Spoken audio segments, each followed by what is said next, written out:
I always get a little bit existential around my birthday. Got made redundant in August, and yeah, I don't know, it just feels like nothing's really happening. Hello, welcome to this video. This is the day before my 25th birthday, my last day of being 24, and I just wanted to turn on the camera and sort of record a bit of an impromptu message to my future self, I suppose, and anyone out there who is curious and wants to know more about the last year of my life and the things that I've done, the things that I've been grateful for, and the best decisions that I've made. I haven't planned for this video at all, and I've literally just got back from the gym. I'm just sat in my bedroom, just gonna speak off the cuff, so this video is gonna be pretty rough and ready to go. So anyway, we're just gonna get into it. I'm not gonna overthink this too much. That's not what this video is about. It's just about creating a little time capsule of the last day of being 24. I always get a little bit existential around my birthday, and I've definitely learned to let this sort of wash over me a little bit more rather than making it mean so much. In previous years, I've really felt quite anxious before my birthday. I don't like the fact that a whole year has passed and it just kind of feels scary growing up. But this year I actually feel pretty calm about it. But anyway, I suppose I'll start with some general reflections of the last year, the general sort of scene setter, how the year has felt, and yeah, just the general sort of takeaway. I am so surprised at how much I've learned and grown in the last year. It's been kind of crazy. Like this time last year, I was in a completely different job. I was like halfway through the first year of my grad scheme. I was pretty settled. Like I had a really lovely office and lovely colleagues that I worked with. Felt like I was learning a lot. I'd just been to Italy on a work trip, and I don't know, like everything was going very well in that respect. And then got made redundant in August.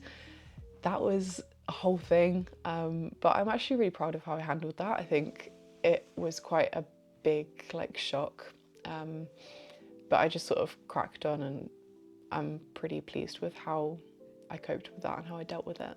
I think the biggest thing that being made redundant in my first job taught me is that at the end of the day, unless you have your own company, you're just an employee. People don't really care about you at work, even if you are really good friends with your colleagues, as I was, and felt like you were really getting a lot out of it. At the end of the day, you're just an employee. They will drop you if they need to for the business reasons, and it doesn't really mean anything about you. I've always really wanted to work hard and work on things that are meaningful to me and get good grades, etc., and set myself up for success in the future, and been quite sort of future minded in terms of I'm going to do this now to set myself up for success later on. And that really taught me actually that sometimes there's nothing you can do, and you don't have control as much as you think you do over these things. But honestly, I'm quite grateful for being made redundant in a weird way.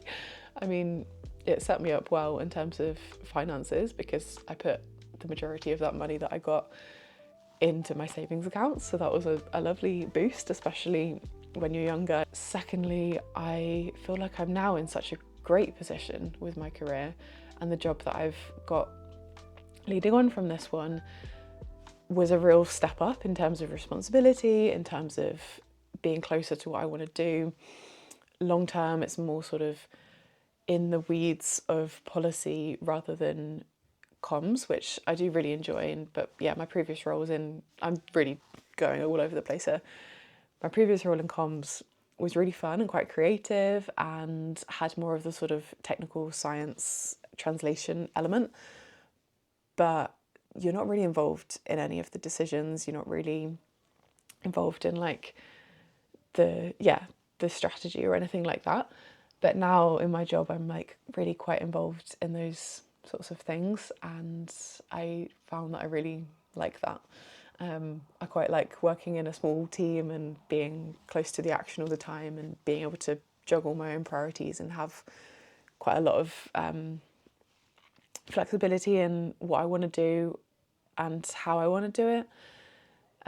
So that's been really good. And yeah, I feel like now that I'm 6 months in, I have a really good swing of what I'm doing. My job is also fully remote, so that's been a bit of an adjustment, and I like it. I've found that I actually really like it, which is nice. I think that there's definite pros to being in an office, but there's also definite pros to working fully remote. And yeah, it's just like allowed me to explore different things and set my life up pretty much exactly how I want it, which feels really nice. Outside of work, I guess the biggest change in my life since I turned 24 is my mental state and how much I've really put a lot of work into making myself feel a lot better, and I'm really grateful for that. I've really done a lot of work in the last sort of year and a half to really work on my mental health, and I have the sense now, which I think is also why turning 25 doesn't feel quite as scary. I have the sense now that I'm just like on a really good trajectory, and all the sort of different areas of my life are feeling pretty solid and pretty good, and like I can build off these really solid foundations that I've put in place over the last year. Yeah, of course I still get anxious. Of course there are still days when things feel a little bit uneasy and I get a bit existential and I'm not quite sure what I'm doing, feel a bit purposeless. But on the whole, my baseline ability to coach myself and to work through things that I'm finding challenging, to process my emotions, to understand what's happening, to sort of work on my thoughts and be able to choose thoughts that better serve me, has all like really helped so much and just really improved.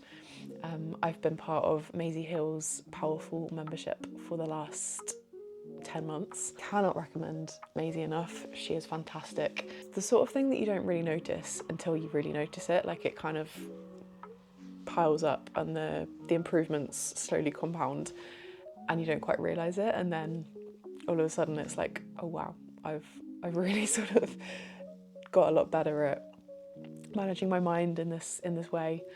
So that's been so cool. The other thing that has really sort of shaped my year is committing to creating YouTube videos.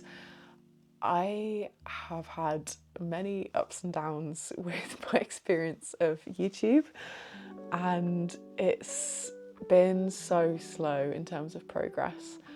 I don't know what number of subscribers I was on this time last year, but I think it was probably about 600, and now I'm on just over 700. So it's literally taken a year to gain 100 subscribers, which feels like a little bit painful to say, given that I've produced roughly like 3 videos a month for the last like year.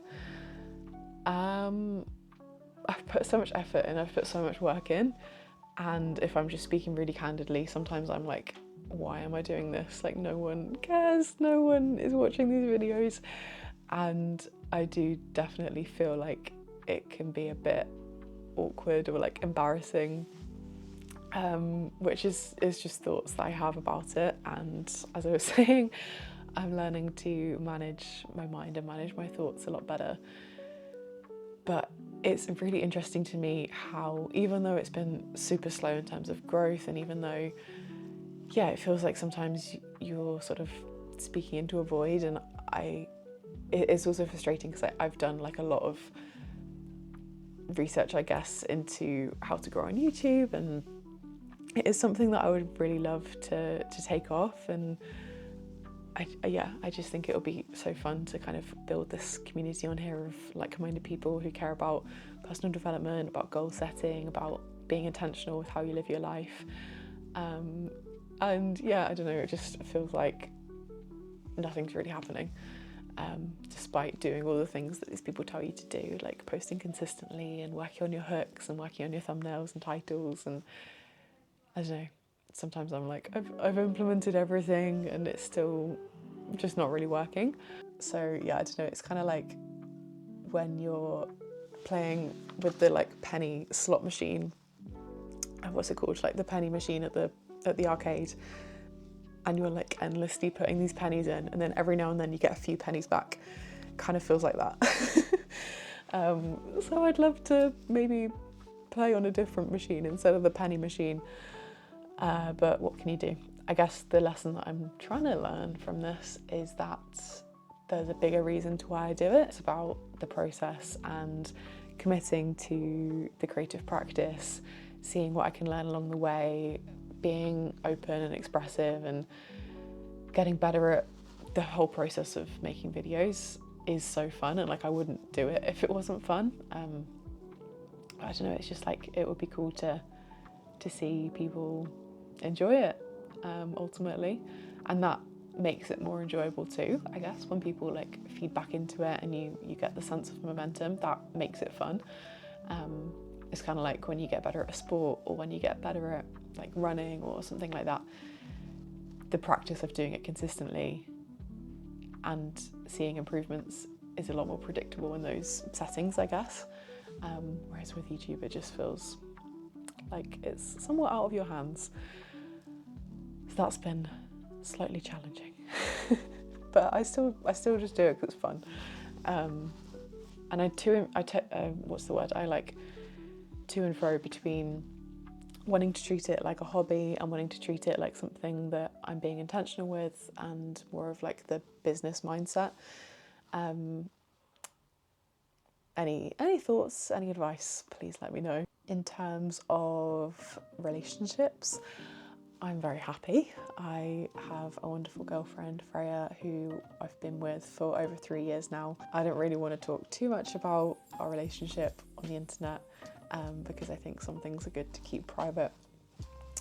But yeah, safe to say, very happy and excited for tomorrow. It's my birthday tomorrow, and Freya has planned a whole day for me, so that is very sweet and I'm very excited about that.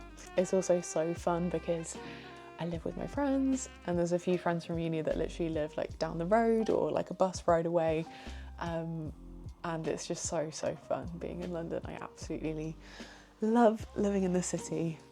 I feel like I'm never getting bored of London. I just enjoy it so much. There's such a good energy, and I know all the routes that I take regularly. I know like my area really well. There's a really lovely park near where I live. I've got a really good routine with gym and exercise at the moment. It just makes such a huge difference having so many lovely people around, and had so much fun being 24 in London, and I'm so excited for being 25 in London. 25 is an age that I've always sort of had in my head. Like when I was little, I always sort of thought, oh, when I'm 25, I'm gonna be like knowing what I'm doing. I'm gonna have everything figured out, and like I'm gonna be living such a cool life. It doesn't often feel like that, because there's always things that you're like wanting to be different, or yeah, it just feels like everyone else has things figured out a lot more than you do. I think that's just the reality of comparison. But ultimately, if I was to go back and tell my 7-year-old, 8-year-old, 13-year-old self what my life looked like right now, she'd be so happy. She'd be like, well, you're really cool. Like this is what we wanted to be doing. And I guess that's all you can really ask for. That's like the best thing. So yeah, I'm feeling very grateful. I'm glad that this birthday eve hasn't been quite as existential and anxious as usual, but I just wanted to record this little time capsule video, mostly for myself, just to sort of capture how I'm feeling as I approach my 25th year. Yeah, I don't know, I'm really excited. I've got lots of lovely plans this weekend. I've got a big sort of birthday celebration on Saturday with all my friends. Next week I'm going to go to the Lake District with my parents, so I'm very excited for all of the fun things to come. This is my favourite time of year as well. I love spring. I love the feeling of having all of the summer ahead of you. It's just so good. So anyway, I'm glad that this has been a nice little positive capsule. Not every day is like this, but today I'm just feeling pretty grateful. Anyway, thank you so much for watching this video. I'm gonna go and make myself some dinner now, but I am very grateful if you watched this video, for you being here. Leave me a comment and let me know how your year is going, and if it's also your birthday soon, happy birthday. See you in the next video, guys. Bye.